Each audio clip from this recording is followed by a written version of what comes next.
Fala Creepers, tudo bem com vocês? Então a história de hoje é uma história que eu lia bastante e ela nunca perde a graça pra mim. De vez em quando eu paro, dou uma relida nela, então eu pensei, por que não trazer essa pros meus inscritos? O fato do canal estar começando agora faz eu querer ter essa história no meu repertório de vídeos. Então, desde já, tome cuidado com apostas estranhas e vamos passear pela casa sem fim.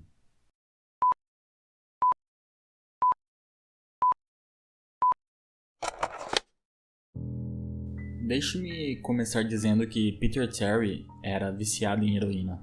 Nós éramos amigos na faculdade e continuamos a ser depois que eu me formei. Perceba que eu disse eu.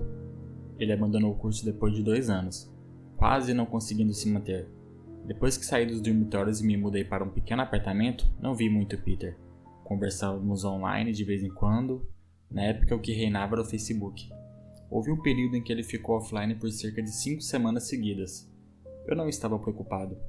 Ele era um cara notoriamente inconstante e um viciado. Então presumi simplesmente que ele tinha parado de se importar com a própria vida. Então, uma noite, vi que ele estava online. Antes que eu pudesse iniciar uma conversa, ele mandou uma mensagem. David, cara, precisamos conversar. Foi aí que ele me contou sobre a Casa Sem Fim. Ela recebeu esse nome porque ninguém jamais havia chegado até a saída final. As regras eram bem simples, clichê. Chegue ao último cômodo da casa e você ganha $500. Eram 9 cômodos no total. A casa ficava fora da cidade, a cerca de 6 km da minha casa. Aparentemente, Peter tinha tentado e falhado. Ele era viciado em heroína e sabe-se lá o que mais. Então achei que as drogas tinham mexido com a cabeça dele e ele tinha surtado com um fantasma de papel ou algo assim. Ele me disse que aquilo era demais para qualquer um, que era algo antinatural. Eu não acreditei nele. Disse que iria conferir na noite seguinte, e por mais que ele tentasse me convencer do contrário, $500 soavam bons demais para serem ignorados. Eu tinha que ir, então parti na noite seguinte. Quando cheguei, percebi imediatamente algo estranho no terreno. Você já viu ou leu algo que não deveria ser assustador, mas, por algum motivo, um arrepio sobe pela sua espinha? Caminhei em direção à casa e a sensação de desconforto só se intensificou ainda mais quando abri a porta da frente. Assim que entrei, meu coração desacelerou e deixei escapar um suspiro de alívio. O cômodo parecia um saguão normal de hotel decorado para o Halloween. Havia uma placa no lugar de um recepcionista.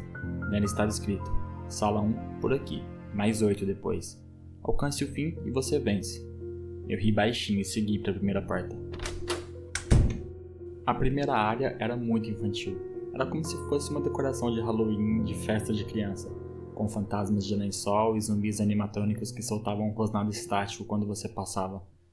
No final do cômodo havia uma saída. Era a única porta além daquela por onde eu tinha entrado.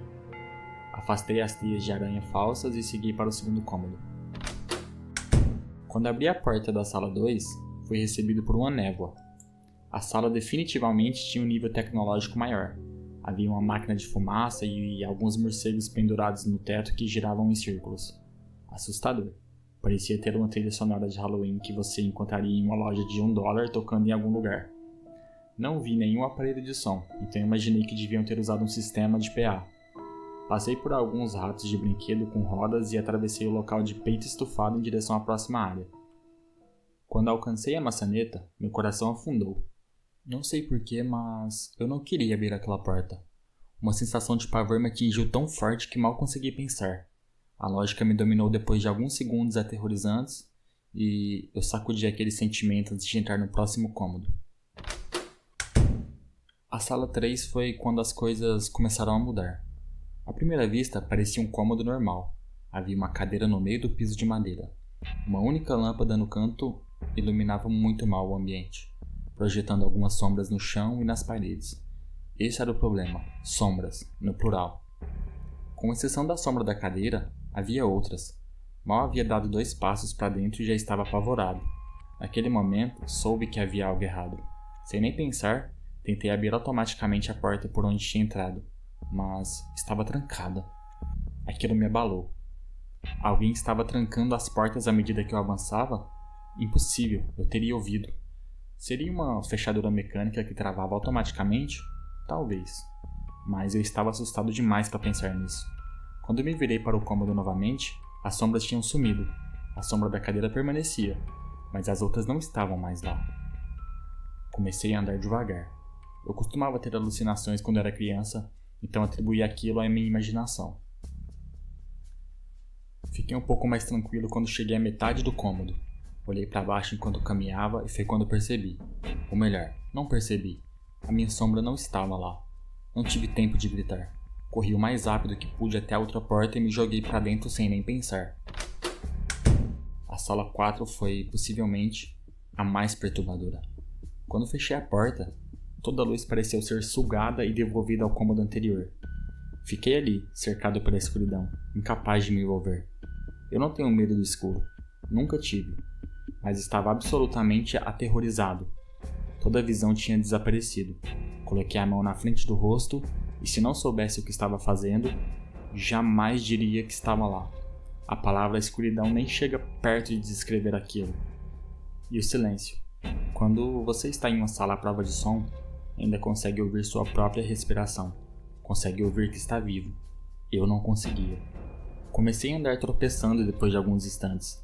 Meu coração acelerado sendo a única coisa que eu sentia e ouvia. Não havia nada de porta à vista. Nem tinha certeza de que existia uma porta dessa vez. O silêncio foi então quebrado por um zumbido baixo. Senti algo atrás de mim. Girei desesperado, mas mal conseguia ver meu próprio nariz. Eu sabia que tinha algo lá, mesmo naquela escuridão total. O zumbido ficou mais alto, mais próximo. Parecia me cercar, mas... eu sabia que a coisa que causava aquele som estava à minha frente e se aproximando. Dei um passo para trás. Nunca havia sentido um medo tão puro. Não dá para descrever o verdadeiro medo. Eu não estava com medo de morrer. Estava com medo do que viria no lugar da morte. Tinha medo do que aquela coisa guardava para mim. Então as luzes piscaram por um segundo e eu vi. Nada. Não havia nada. E eu sei que não havia nada lá. O cômodo mergulhou novamente na escuridão e o zumbido se transformou em um grito estridente. Gritei em protesto. Eu não suportaria ouvir aquele som maldito por mais um minuto. Corri de costas, me afastando do barulho, e tateei a maçaneta. Girei e caí na sala 5. Bem, até que enfim consegui sair da sala... Você está bem? Eu pulei do chão e me virei de uma vez só. Apoiei-me contra a parede atrás de mim e vi o que tinha falado comigo. Até hoje me arrependo de ter olhado para trás. Era uma garotinha. Ela usava um vestido branco suave que ia até os tornozelos. Tinha cabelos loiros compridos até o meio das costas, pele clara e olhos azuis. Ela era a coisa mais assustadora que eu já tinha visto. E sei que nada na minha vida jamais será tão perturbador quanto o que vi nela. Porque ao olhar para ela, eu vi outra coisa. No lugar em que ela estava, eu vi o que parecia ser o corpo de um homem, só que maior do que o normal e coberto de pelos. Ele estava nu da cabeça aos pés, mas sua cabeça não era humana e seus pés terminavam em cascos. Não era o diabo, mas naquele momento poderia muito bem ser. A figura tinha a cabeça de um carneiro e o focinho de um lobo. Era horrível e, ao mesmo tempo, era idêntico à garotinha na minha frente. Eles eram a mesma forma. Eu não consigo descrever direito, mas eu os via ao mesmo tempo. Eles compartilhavam o mesmo espaço naquele cômodo, mas era como olhar para duas dimensões diferentes. Quando eu via a garota, eu via a criatura, e quando eu via a criatura, eu via a garota. Eu não conseguia falar, eu mal conseguia enxergar. Minha mente estava se revoltando contra o que tentava processar. Eu já tinha sentido medo antes na minha vida, e nunca tinha estado tão assustado como quando fiquei preso no quarto 4. Mas isso foi antes deste quarto que eu estou agora. Eu apenas fiquei lá, encarando fosse lá o que fosse que tinha falado comigo. Não havia saída. Eu estava preso ali com aquilo. Então, escutei novamente. David, você deveria ter ouvido. Quando ela falou, ouvi a voz da garotinha, mas a outra forma falou dentro da minha mente com uma voz que eu nem tento descrever. Não havia nenhum outro som. Aquela voz continuava repetindo aquela frase, sem parar na minha mente, e eu concordava. Eu não sabia o que fazer. Eu estava escorregando para a loucura, mas não conseguia tirar os olhos do que estava diante de mim. Caí no chão. Achei que tinha desmaiado, mas o cômodo não me deixava. Eu só queria que aquilo acabasse. Eu estava de lado, com os olhos arregalados, e a criatura me encarava de cima. Correndo pelo chão na minha frente estava um daqueles ratos movidos à pilha da sala 2. A casa estava zombando de mim. Mas, por algum motivo, ver aquele rato trouxe minha mente de volta do abismo para onde eu estava caindo.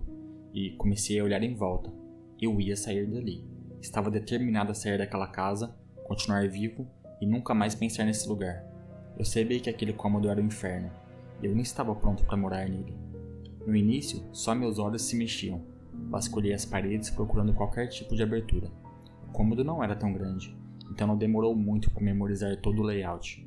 O demônio ainda me provocava, a voz aumentando enquanto a figura permanecia onde estava. Apoiei a mão no chão, me levantei de 4 e virei para escanear a parede atrás de mim. Então vi algo que não conseguia acreditar. A figura agora estava bem atrás de mim, sussurrando na minha mente que eu não deveria ter vindo. Senti a respiração na nuca, mas recusei me olhar para trás. Um grande retângulo estava arranhado na madeira, com um pequeno entalhe no centro. Bem na minha frente, vi o grande número 7 que eu tinha riscado na parede sem perceber. Eu sabia o que era. A sala 7 estava além daquela parede onde antes ficava a sala 5. Eu não sei como fiz aquilo. Talvez fosse apenas meu estado mental na hora, mas eu tinha criado a porta. Eu sabia que tinha. Na minha loucura, eu tinha arranhado na parede o que eu mais precisava. Uma saída para o próximo cômodo. A sala 7 estava próxima. Eu sabia que o demônio estava bem atrás de mim, mas, por algum motivo, ele não podia me tocar. Fechei os olhos e coloquei as 2 mãos sobre o grande 7 à minha frente e empurrei. Empurrei o mais forte que pude. O demônio agora gritava no meu ouvido. Ele dizia que eu nunca sairia dali. Dizia que aquele era o fim, mas que eu não morreria. Eu viveria ali, no quarto 6, com ele. Eu não ia permitir aquilo.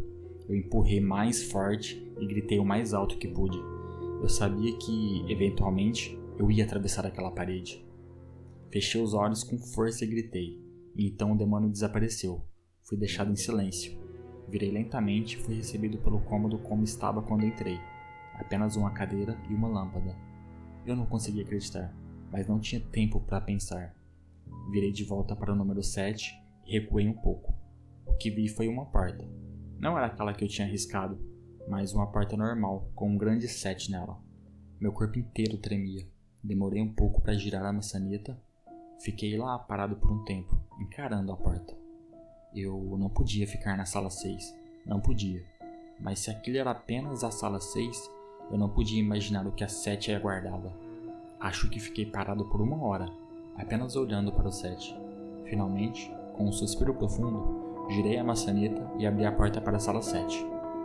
Cambaleei para a porta, mentalmente exausto e fisicamente fraco. A porta atrás de mim se fechou e percebi onde estava. Eu estava do lado de fora. Não do lado de fora como na sala 5, mas realmente do lado de fora. Meus olhos ardiam, eu queria chorar. Caí de joelhos e tentei, mas não consegui. Finalmente tinha saído daquele inferno. Eu não me importava mais com o prêmio prometido. Me virei e vi que aquela porta pela qual eu acabara de passar era a entrada. Caminhei até o carro e dirigi para casa, pensando em como um banho parecia algo maravilhoso. Quando parei em frente à minha casa, senti um desconforto. A alegria de sair da casa sem fim havia desaparecido, e um medo crescente se instalava no meu estômago. Balancei a cabeça, tentando afastar aquilo como um resquício da experiência, e fui até a porta da frente. Entrei e subi imediatamente para o meu quarto. Lá, na minha cama, estava meu gato, Baskerville. Ele foi o primeiro ser vivo que vi naquela noite, e estendi a mão para acariciá-lo. Ele chiou e arranhou minha mão. Recuei, meio surpreso, já que ele nunca tinha agido assim. Pensei, tanto faz, ele é um gato velho. Tomei um banho e me preparei para o que eu sabia que seria uma noite sem dormir. Depois do banho, fui para a cozinha preparar algo para comer. Desci as escadas e virei para a sala de estar. O que vi ficaria para sempre gravado em minha mente. Meus pais estavam deitados no chão, nus e cobertos de sangue. Eles tinham sido mutilados a ponto de estarem quase irreconhecíveis.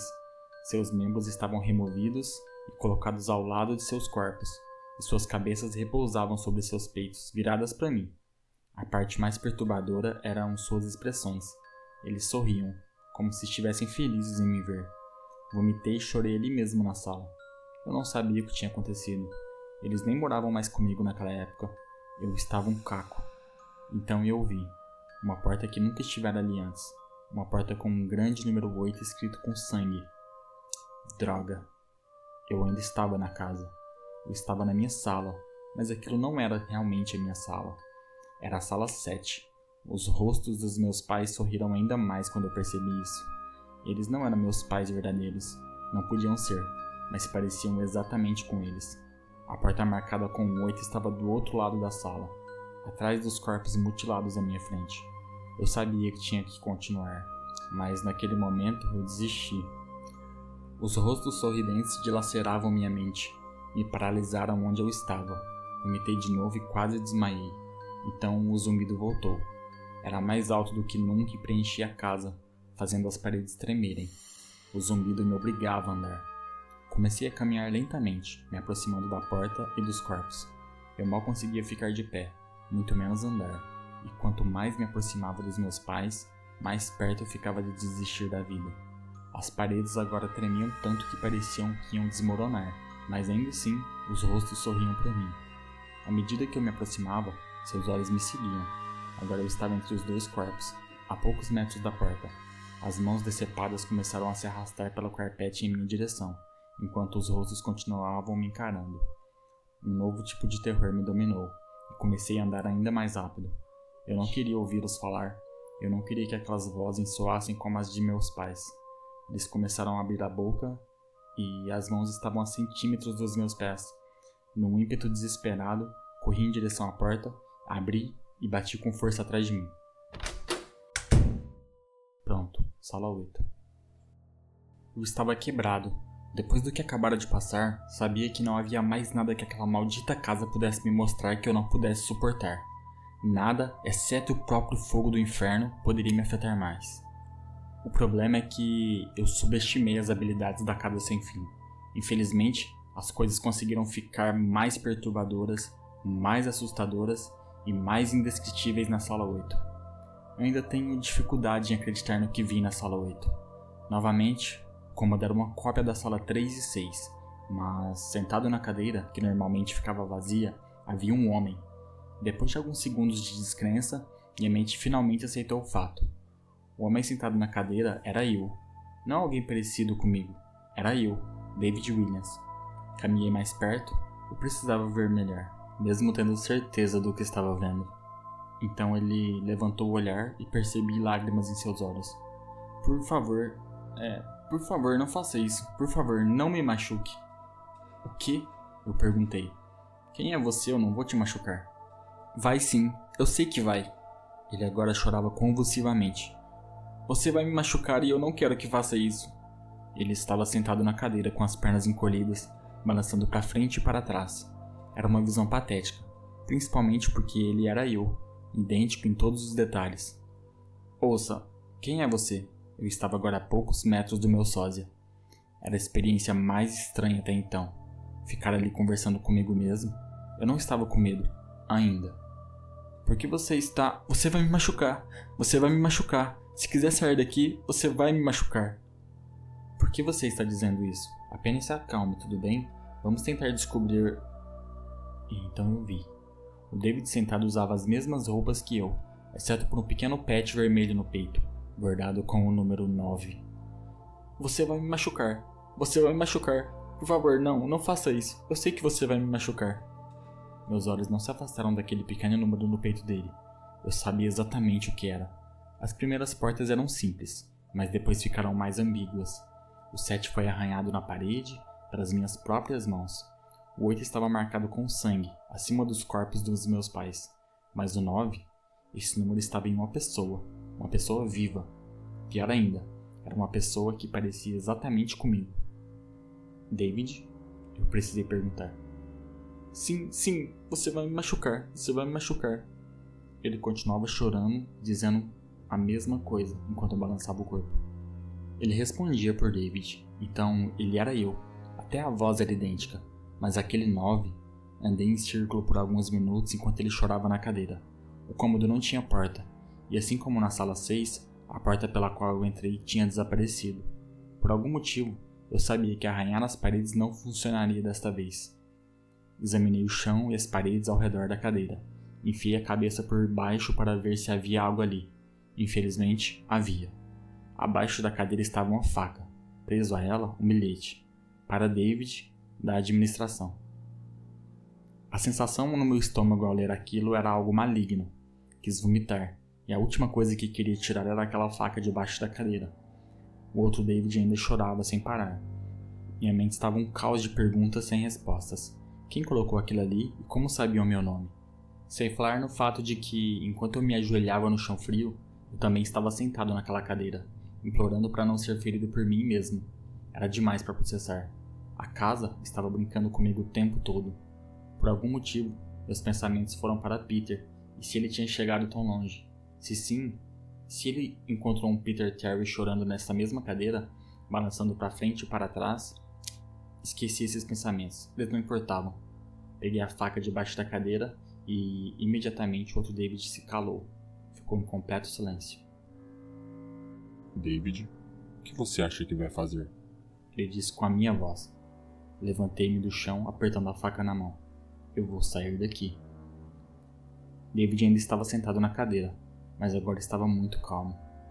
Ele olhou para mim com um leve sorriso. Eu não sabia dizer se ele ia rir ou me estrangular. Lentamente, ele se levantou da cadeira e ficou de frente para mim. Aquilo era perturbador. Sua altura, até mesmo a postura, eram idênticas às minhas. Senti o cabo emborrachado da faca na minha mão e o apertei com mais força. Eu não sabia exatamente o que planejava fazer com aquilo, mas tinha a sensação de que iria precisar. Agora, sua voz era um pouco mais grave que a minha. Eu vou te machucar. Eu vou te machucar e vou te manter aqui, David. Ele dizia.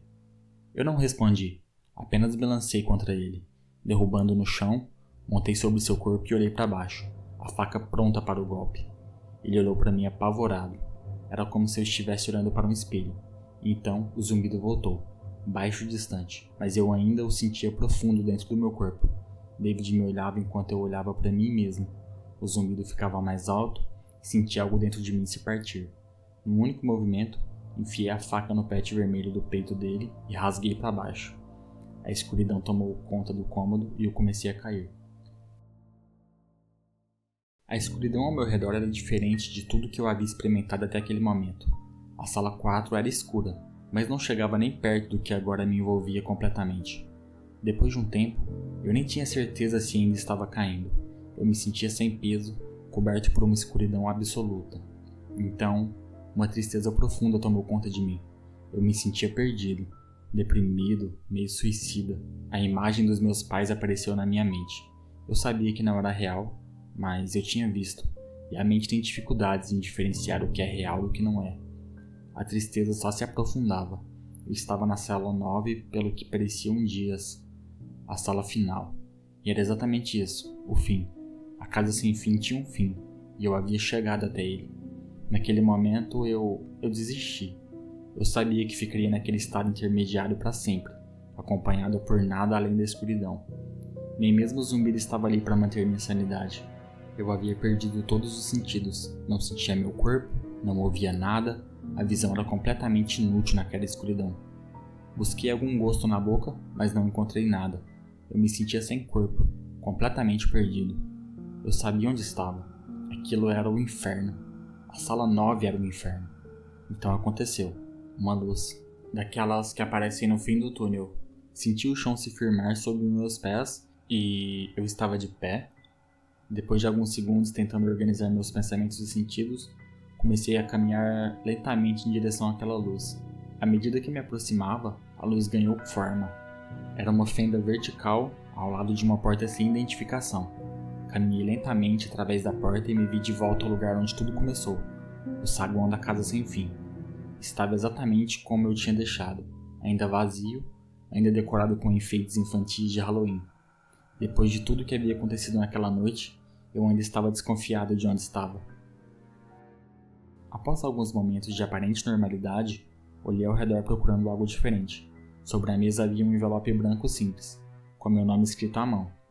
Imensamente curioso, mas ainda com um grande receio, reuni coragem para abrir o envelope.